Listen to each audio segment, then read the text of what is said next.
இந்த வீடியோல நம்ம 2 விதமான நியூஸ் பார்க்க போறோம். அதுல முதல் நியூஸ் ரொம்பவே சோகமான ஒரு நியூஸ் அப்படின்னு தான் சொல்லணும். பிரபல டப்பிங் ஆர்டிஸ்டான ஷியாம்குமார் ஜீவரத்னம் அவர்கள் சமீபத்தில இறந்து போயிருக்காரு அப்படிங்கிற செய்தி வெளியாகி, எல்லோருக்கும் மிக பெரும் ஒரு அதிர்ச்சியை ஏற்படுத்தியிருக்கு அப்படின்னு தான் சொல்லணும்.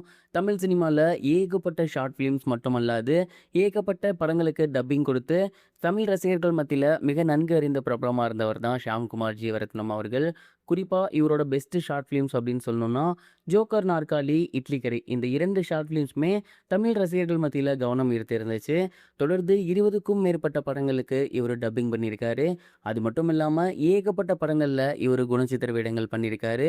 இப்படி தமிழ் சினிமால ஏகப்பட்ட விஷயங்கள்ல கவனம் ஈர்த்தவர் தான் ஷியாம்குமார் ஜீவரத்னம் அவர்கள். அவரு இன்னைக்கு இறந்து போயிருக்காரு அப்படிங்கிற செய்தி வெளியாகி, எல்லோருக்கும் மிக பெரும் ஒரு அதிர்ச்சியும், சோகத்தையும் ஏற்படுத்தியிருக்கு. அண்ட் இந்த ஒரு நியூஸ அவரோட நெருங்கிய நண்பரான ஆதேஷ் பாலா அவர்களே அவரோட சோசியல் மீடியா பேஜில் அஃபிஷியலாக ஷேர் பண்ணியிருக்காரு.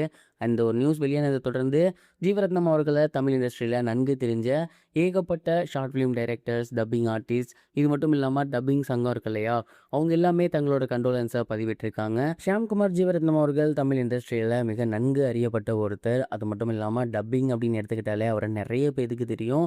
இப்படி டப்பிங் இண்டஸ்ட்ரியில் தனக்கென தனி முத்திரை பதிச்சிருந்த ஷியாம்குமார் அவர்களோட மறைவு அப்படிங்கிறது உண்மையிலேயே அவரோட குடும்பத்துக்கும் அவரோட நண்பர்களுக்கும் மிக பெரும் ஒரு சோகத்தை ஏற்படுத்தியிருக்கும் அப்படிங்கிறதுல எந்த ஒரு சந்தேகமும் கிடையாது.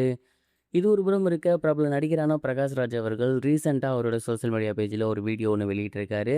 அண்ட் அந்த ஒரு வீடியோவில் மத்திய அரசுக்கிட்ட ஒரு சில நிபந்தனைகள் வைக்குமாறு அவர் பேசியிருக்காரு.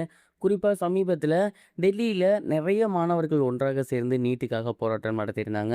அண்ட் அந்த ஒரு போராட்டம் அப்படிங்கிறது நாடு முழுக்க மிக பெரும் ஒரு அதிர்வலையை ஏற்படுத்தியிருந்துச்சு. நாடு முழுக்க மிக பெரும் ஒரு அதிர்வலை ஏற்படவே மாணவர்களுக்கு அந்த போராட்டம் மிக பெரும் ஒரு சாதகமாக அமைஞ்சிருந்துச்சு அப்படின்னு தான் சொல்லணும். அண்ட் அதற்கு சம்மந்தப்பட்ட எல்லாமே மாணவர்களே போய் சேரும்.